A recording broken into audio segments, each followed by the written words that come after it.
వర్షిణి వర్షిణి అంటే తెలియని వాళ్ళు ఎవరు లేరనే చెప్పాలి. రెండు తెలుగు రాష్ట్రాల్లో సంచలనంగా మారిన పేర్లు ఏవైనా ఉన్నాయి అంటే ఒక వైపు నుంచి చూసుకుంటే అఘోరి శ్రీనివాస్ అండ్ రెండో వైపు వర్షిణి. అఘోరి శ్రీనివాస్ నుంచి విడిపోయిన తర్వాత ఫ్యామిలీ దగ్గర ఎంత హ్యాపీగా ఉంది, బిజినెస్ కూడా పెట్టి ఏ విధంగా మూవ్ ఆన్ అవుతుంది ఏంటనే విషయాలు తెలుసుకోవడానికి ఇప్పుడు మనతో పాటు వర్షిణి మనతో పాటు ఉన్నారు. వారితో మాట్లాడదాం. హాయ్ అండి వర్షిణి గారు. హాయ్ అండి. హాయ్, ఎలా ఉన్నారు? I'm super. మీరెలా ఉన్నారు? బాగున్నానండి. మీ ఫేస్ లోనే తెలుస్తుంది ఎంత సూపర్ గా ఉన్నారో. Yeah, so thank you. Pickles pickles business పెట్టారు. ఎలా బిజినెస్ నడుస్తుంది ఏంటి అసలు?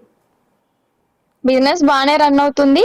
సో వచ్చిన ప్రాఫిట్ మొత్తం మళ్ళీ ఆ బిజినెస్ లోనే పెడుతున్నాను. అంటే రిపీటెడ్ గా ఇంకా కస్టమర్స్ వస్తూ ఉంటే వచ్చిన మనీ మొత్తం కొత్తగా ఏం చేద్దామని కారపొళ్ళు స్టార్ట్ చేశాను, స్నాక్స్, స్వీట్స్, ఇంకా ఆల్ అలాగా స్టార్ట్ చేసుకుంటూ వెళ్ళాను అనమాట. పర్లేదు, బిజినెస్ బాగానే రన్ అవుతుంది. Not bad. ఒక ఆడపిల్ల లైఫ్ ఏ విధంగా అవ్వకూడదో ఆ విధంగా అయ్యిందని చెప్పొచ్చు. అంటే ఈ విషయాలు మళ్ళీ మీకు గుర్తు చేస్తున్నందుకు ఐఎమ్ సారీ. కాకపోతే ఈ రోజుల్లో చాలా మంది అమ్మాయిలు చిన్న చిన్న డిసప్పాయింట్ అయిపోయి చిన్న చిన్న విషయాలకే డిసప్పాయింట్ అయ్యి ఎక్కడి దాకా వెళ్తున్నారో మనం చూస్తున్నాం. కాబట్టి ఒకసారి మీ గురించి కూడా తెలుసుకుంటే బాగుంటుందని మా ఉద్దేశం అంతే. అండ్ ఫస్ట్ అఘోరితో మీ పరిచయం అనేది మనందరికీ కూడా తెలిసిందే. కానీ అఘోరితో ఉన్న 2 నెలలు అసలు ఏం జరిగింది, ఎక్కడెక్కడికి వెళ్ళారు, అసలు ఏం మాట్లాడుకున్నారు అనేది మాత్రం చాలా మంది తెలుసుకోవాలనుకున్నారు. కాబట్టి ముఖ్యంగా మేము కూడా తెలుసుకోవాలనుకుంటున్నాము. అసలు ఎక్కడికి వెళ్ళారు ఏంటి? డెఫినెట్లీ చెప్తాను. నేను డైలీ 1 అవర్ వరకు లైవ్ పెడతాను అనమాట నా బిజినెస్ పరంగా, నా యూట్యూబ్ అవును, ఛానల్లో.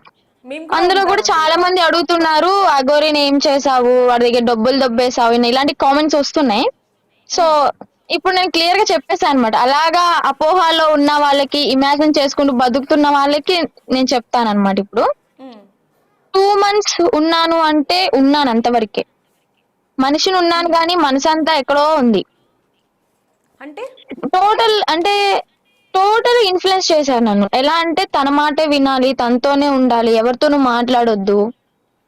ఉమ్. అలాగే తన హ్యాండ్ ఓవర్ పెట్టేసుకున్నాడు అనమాట. అంటే నాకు ఇక్కడ ఒక చిన్న డౌట్ అండి. మీరు ఈ వశీకరణ ఇవన్నీ కూడా నమ్ముతూ ఉంటారా? యాక్చువల్ గా నమ్మను. ఏంటి అంటే తను వచ్చిన దగ్గర నుంచి ఆ తన ఎంగిల్తో నన్ను ఇచ్చేసాడని చెప్పని డౌట్. ఓకే, అంటే ఒక క్వశ్చన్ మార్క్ ఉంది మీకు. డౌట్ అని కాదు, అదే జరిగింది కూడా. తర్వాత చాలా మంది చెప్పారు దాన్ని. ఇంకా మా అన్నయ్య వాళ్ళు ఎక్కడికెక్కడికో తీసుకెళ్లి మొత్తం తీయించారు. అంటే మరుగు మందులు ఏదో అంటారు కదా, సంథింగ్, వాటి ద్వారా ఉమ్, ఉమ్. మొత్తం క్లియర్ చేశారనమాట. టూ ఓకే, ఒక మంత్స్ చిన్న ఎలా డౌట్ గడిచింది అండి. అంటే ఉమ్, ఒక చిన్న డౌట్. అసలు అఘోరి శ్రీనివాస్ అబ్బాయా అమ్మాయా? అంటే లింగ మార్పిడి చేయించుకున్నాడు అనే వార్తలు మనం అనేకంగా విన్నాం, చూసాం కూడా. సో ఈ ఉమ్, రెండిట్లో ఏది చెప్తారు మీరు? 100% బాయ్ అనే చెప్తాను.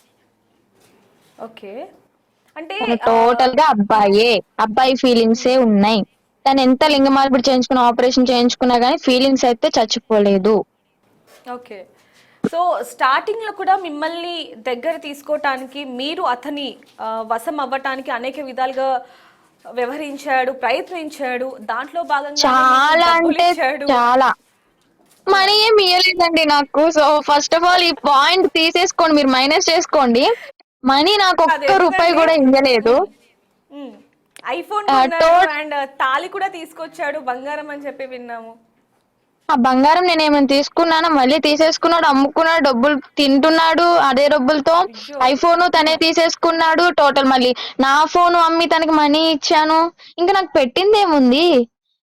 అంటే అది బంగారం, అంటే తాళి బొట్టేనా, మంగళసూత్రమేనా చైన్, అది? అంటే గోల్డ్ చైన్ తీసుకొచ్చాడు. ఓకే, ఎందుకు?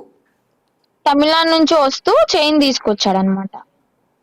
ఓకే, అంటే ఏమనిపించింది అసలు? మీరు ఎందుకు అతనికి అట్రాక్ట్ అయ్యారు అంతలాగా? అది తెలిస్తే ఇంత దూరం ఎందుకు, ఇంత స్టోరీ ఎందుకు నడిచేది అసలు? ఓకే. అది తెలియకే కదా ఇదంతా లైఫ్ మొత్తం స్పాయిల్ అయిపోయి ఇప్పుడు ఈ పేరు పడింది అంటే ఇంకా దాని వల్లే. ఉమ్. ఉమ్. సో అసలు లేదంటే అసలు పాత ఏమనిపించింది ఇద్దరు వర్షన్ కూడా? వేరు అసలు టోటల్. ఉమ్. మూవీ రిలీజ్ అయితే వెళ్ళడం, ఎంజాయ్ చేయడం. ప్రభాస్ మూవీ వచ్చిందంటే ఫస్ట్ అంటే షో వేస్తారు కదా ఫస్ట్ షో, దానికి వెళ్ళడం చూడడం, ఏదన్నా రెస్టారెంట్ ఓపెన్ అయితే ఫస్ట్ వెళ్ళి తినేది మనమే. ఇంకా కాలేజ్ లో ఫుల్ ఎంజాయ్మెంట్ చేసేదాన్ని. వర్షిని అంటే ఒక హైప్ ఉండేది కాలేజ్ లో. అవును, మేము కూడా మీ అలాంటిది ఇన్స్టా రీల్స్ మొత్తం చూసాం. యా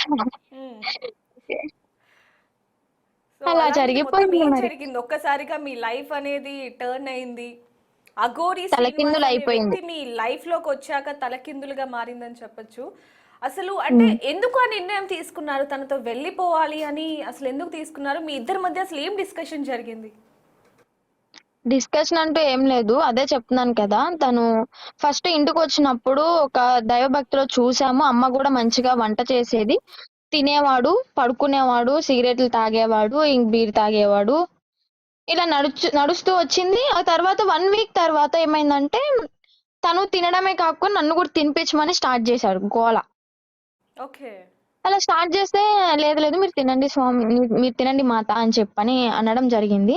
ఇంకా ఫోర్స్ చేశాను అనమాట. ఏ తినొద్దా, ఎంగిల్ అవుద్దని చెప్పని, ఇదా అని చెప్పని ఇదిగా మాట్లాడాడు. అలాంటి మాటలకి ఎవరైనా సరే ఆ మనం ఇంకా ఇదైపోతాం కదా, అయ్యో తప్పుగా అనుకుంటారేమో అని చెప్పని. అలాగా తినడం జరిగింది. తినిపిస్తూ తినడం అయితే జరిగింది. తిన్న దగ్గర నుంచి ఇంక టోటల్ మారిపోయిందనమాట. నా మాట తీరు, నా బిహేవియర్ మొత్తం. ఎలా అంటే తను చెప్పిందే చేస్తున్నాను. అమ్మ చెప్పింది వినట్లే, అన్నయ్య చెప్పింది వినట్లే. హ్మ్. ఇంకా తను చెప్పిందే నాకిక ఇదైపోయిందనమాట శాసనం లాగా. మీకు డెఫినెట్